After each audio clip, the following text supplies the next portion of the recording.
We got stops, and we didn't turn the ball over.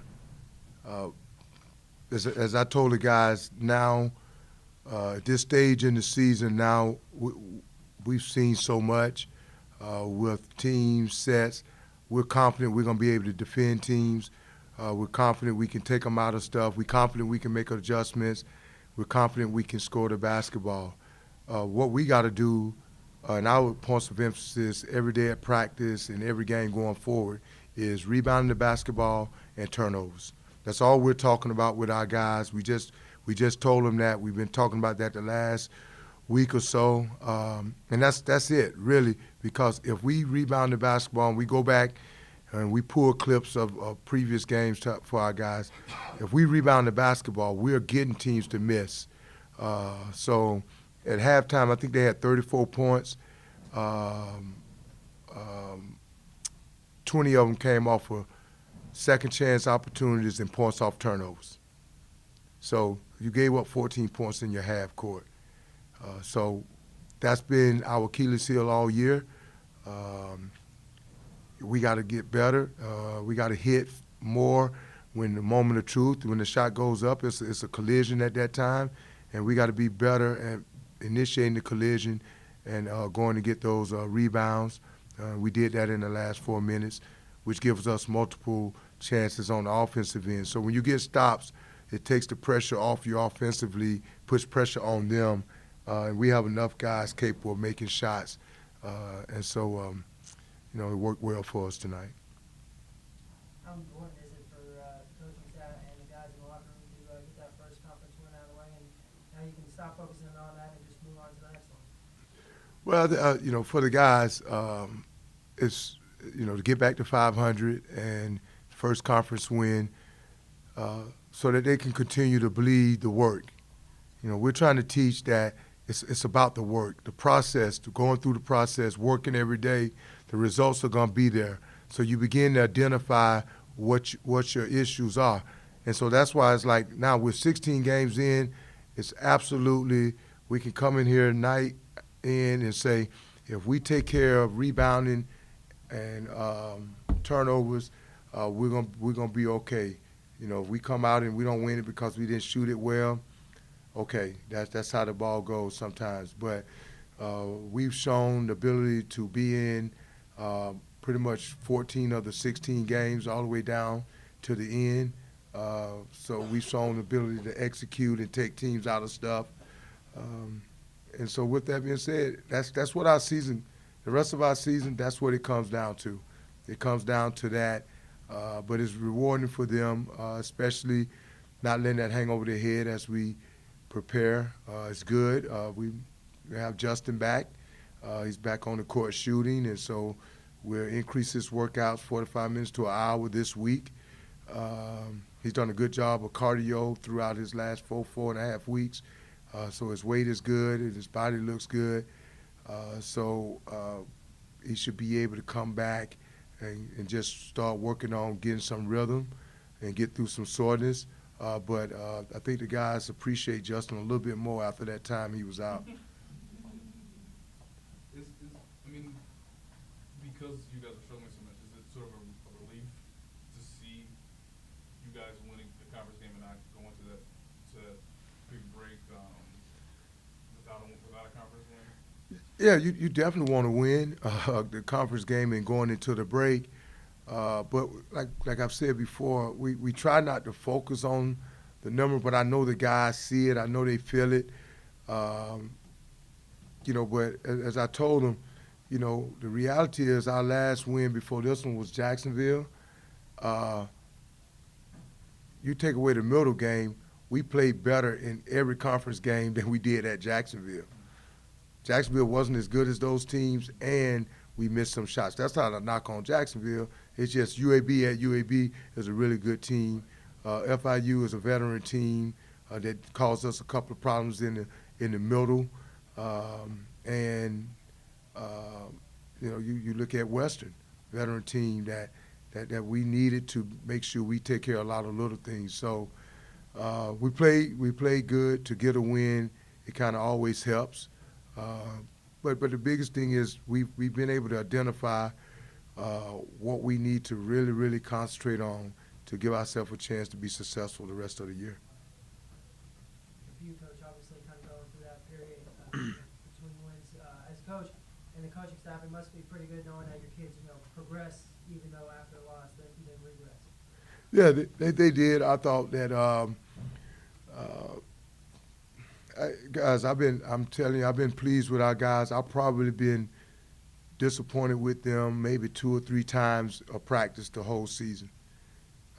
Every day I'm pleased with them. We don't tell them that every day, but we push them and push them and try to get them out of a comfort zone. Sometimes when you're losing, you get into a comfort zone of not pushing yourself beyond that. And so we're here to just try to help them through that. Coach Snow and I, especially the two of us, and Coach Lane brought it to our attention. We played so many basketball games and been a part of so many basketball games. I know in college the 4-game losing streak is like, oh my goodness, but in the pros we like, oh, we just had a bad week last week. Let's get these 4 or 3 out of 4 this week, and we right back where we were. So that's a big difference. But the mindset is the part that you concentrate on. It's, for Q, the beauty of what happened these last 2 games with him scoring the basketball is, we talked at Middle Tennessee about, we say, Q, we see it. The tendency is when you're struggling is I need to rest my legs. I need to rest my legs. So he wasn't getting as much extra shooting in. And I say, coming from the NBA, our thought process is you work even more. And I say, so Q, work more, trust your work. He got extra work in all week in practice, shot it great all week in practice, and has had 2 20-plus games this week, and gave us a chance against Western, and won it for us tonight. What's it like for you guys to have, kind of those explosive plays from Mark and Solomon out there? Obviously, they had their own separate scoring burst opportunity. They did, and I was, we've been working with Solomon on a one-on-one step-off move. They called that foul on him, kind of took him out the game. I still think I talked with the official, and I still think it's a step-off. It's a basketball play, but he said that the emphasis is that, and he did make contact with his elbow early, but that definitely wasn't his intention. But he's had big scoring spurts for us, as well as Jack. As I said, I'm not concerned with being able to score the basketball. I think we can run a lot of things, get different guys shots, and they're unselfish with each other. CJ played good and gave us a post threat. If CJ can continue to do that when Justin comes back, that's 2 main post guys. Makes the game a little bit easier for Kevin Penn, and makes it easier for Javi also. Javi had a tough matchup tonight and struggled defensively, but when he falls back into his normal role, I think he can excel a lot more. Coach, how much do you think CJ has improved since the beginning of the season? CJ has improved, but the biggest thing that CJ has to get used to is playing at that level all the time. And so what CJ realized is you have, like Western Kentucky, you have a guy like Fant who's been dominating for this is 4th year,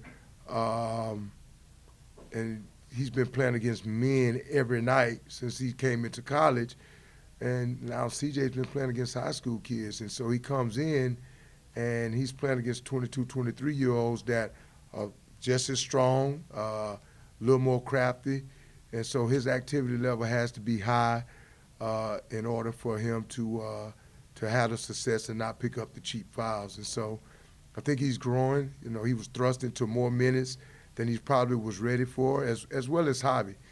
They handled it for a short period, but over extended period, teams began to attack their weaknesses. But he's improving, and we're pleased with that. We just, we're going to be on him to break those habits now, so that as we begin to bring in other young players to the program, they begin to understand how we expect everybody to work. Playing Marshall this season, Marshall's not considered really a marquee program right now. But this win could have big ramifications come the end of the season, looking at where you guys are in the conference rankings. Mhm. Hopefully that changes for you guys. But did that enter into your preparation for this game, or do you recognize that maybe this was a bigger win than it might look like it just on the face? Not really, because I thought we could have beat Western. I thought we could have beat UAB. Middle, anxious to play them again and make some adjustments. So we think we're going to have a chance. I think Coach D'Antoni, he's going to do a great job with Marshall. Their style is tough to defend. You have to be able to play multiple pick and roll coverages. And they play tough at home. So I definitely wasn't looking that far down the road. But as you state that, when you think about it, yeah, it's always big. But it's big to win at home because it's so tough to win on the road. So that was a big one for us. And we got to find a way to go win some road games.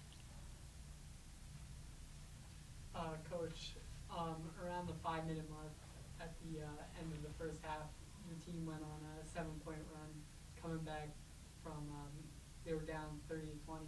Did you feel stretches like that kind of showed your team that the momentum was on their side during the game and that they could keep coming back during the half when they got down? Well, every run we made, it was because we got stops. It's because we got stops. When we get stops and we score, we're able to set our defense, and we're pretty good. So getting them to understand that, yeah, we got stops and made a lot of shots in a row at Jacksonville, and it blows it out, or like toward the end of the game. But the key to runs is not just your shot making. The key to runs is getting the stops, getting 3-4 stops in a row, getting 2-3 scores in a row. That's how you make runs, and getting them to understand that, and not living down making shots.